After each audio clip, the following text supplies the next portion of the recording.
आध्यात्मिक उद्देश्य को प्राप्त करने के लिए प्रयत्न तथा सतगुरु की कृपा दोनों ही आवश्यक हैं। जय सच्चिदानंद जी। आज का शुभ सत्संग 9 मार्च दिन सोमवार।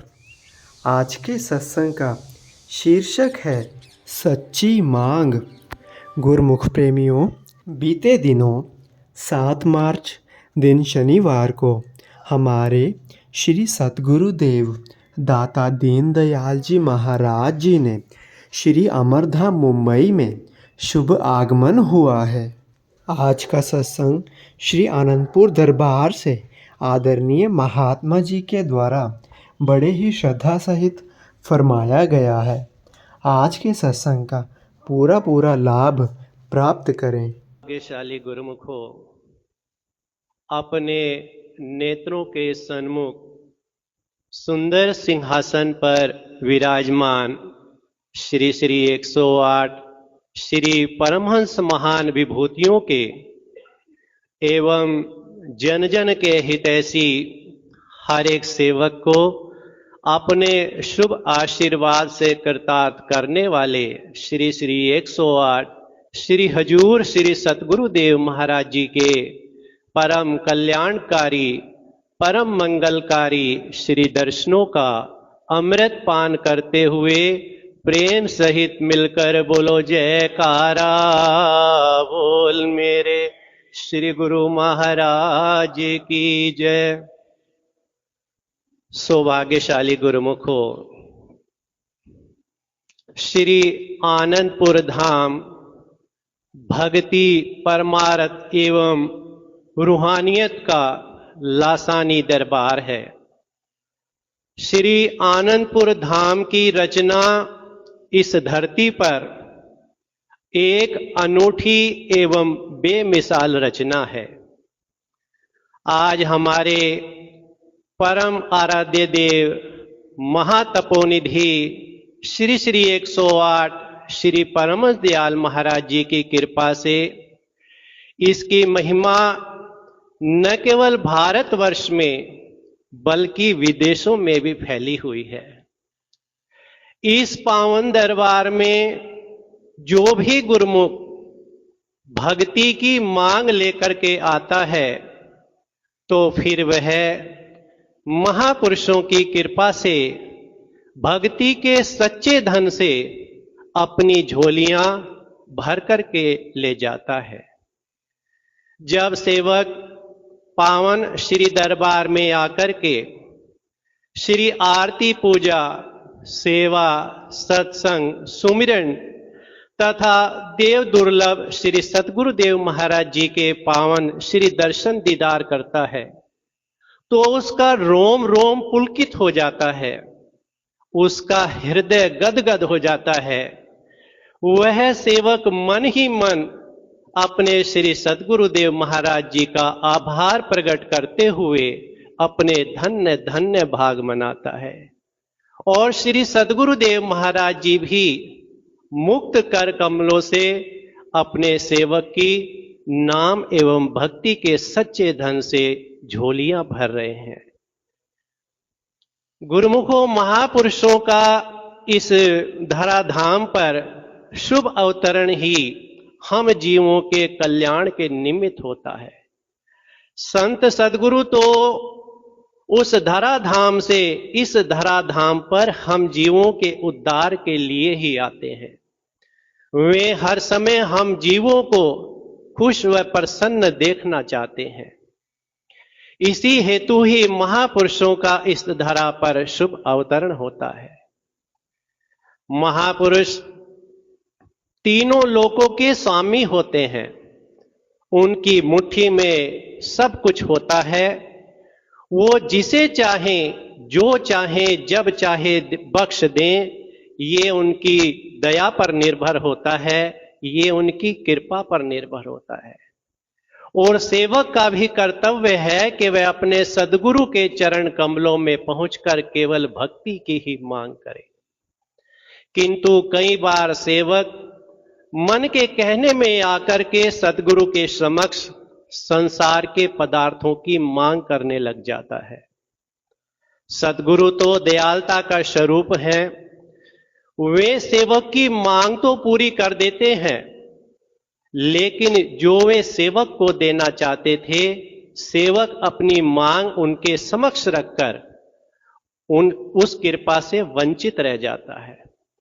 इसलिए सेवक को चाहिए कि अपने सद्गुरु के समक्ष निस्वार्थ जाए, क्योंकि श्री सद्गुरुदेव महाराज जी को सब कुछ पता है कि आपको क्या चाहिए।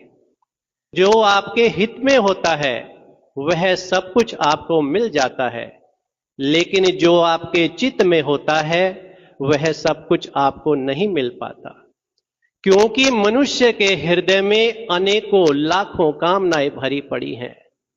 कई बार सेवक सद्गुरु के समक्ष मांग भी कर लेता है, किंतु उसको ये नहीं पता होता कि बाद में इसका रिजल्ट क्या होगा। लेकिन संत सद्गुरु जीव के परम हितैषी एवं मीत होते हैं। वे अपने सेवक को वही चीज बख्शते हैं जिससे कि उसका जीवन सुख, शांति और आनंद में गुजरे। इसलिए सेवक का फर्ज है कि सद्गुरु के समक्ष केवल उनसे नाम और भक्ति की ही मांग करे।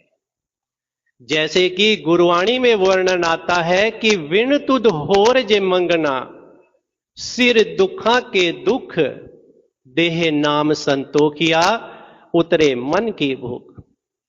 सेवक विनय करता है कि ऐ मेरे सतगुरु, ऐ मेरे स्वामी, कृपा करके मुझे अपने नाम की बख्शिश कीजिए, क्योंकि आपसे आपको नाम मांग करके अगर सेवक संसार के पदार्थों की कामना करता है तो फिर स्वयं ही अपने सिर पर दुखों का बोझ ढोने जैसा है।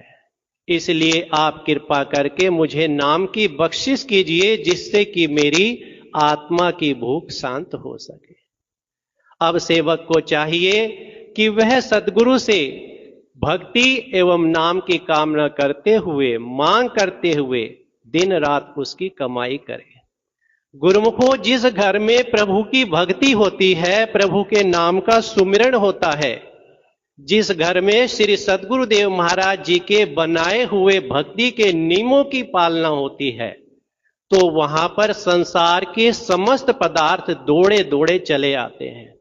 उस घर में सच्चा सुख, सच्ची शांति एवं आनंद डेरे डाल लेते हैं। वह घर स्वर्ग जैसा बन जाता है। ठीक इसके विपरीत, जिस घर में प्रभु की भक्ति नहीं, मालिक के नाम का सुमिरन नहीं, जिस घर में श्री गुरु दरबार के नियमों की पालना नहीं, तो फिर वह घर बेशक धन धान्य से संपन्न हो, बेशक उस घर के अंदर संसार के समस्त सुख ऐश्वर्य के साधन हो, तो भी वहां पर दुख, चिंता, कलह, कल्पना आदि डेरे डाल लेते हैं और वह घर नरक के समान बन जाता है। इसलिए मनुष्य को चाहिए, सेवक को चाहिए कि उसे जो ये दुर्लभ मानुष जन्म मिला है, इसमें मालिक की भक्ति करे, और जो परम पिता परमात्मा ने इस जीवात्मा को अनमोल मूल्यवान श्वासों की निधि बख्शी है, उसमें प्रभु का नाम का सुमिरन करके उनकी कदर करे। हमारे महापुरुषों ने हम सेवकों पर असीम कृपा करते हुए हमें भक्ति के सच्चे धन से मालो माल करने के लिए ही भक्ति के 5 सरल एवं सुगम नियम निर्धारित किए हैं।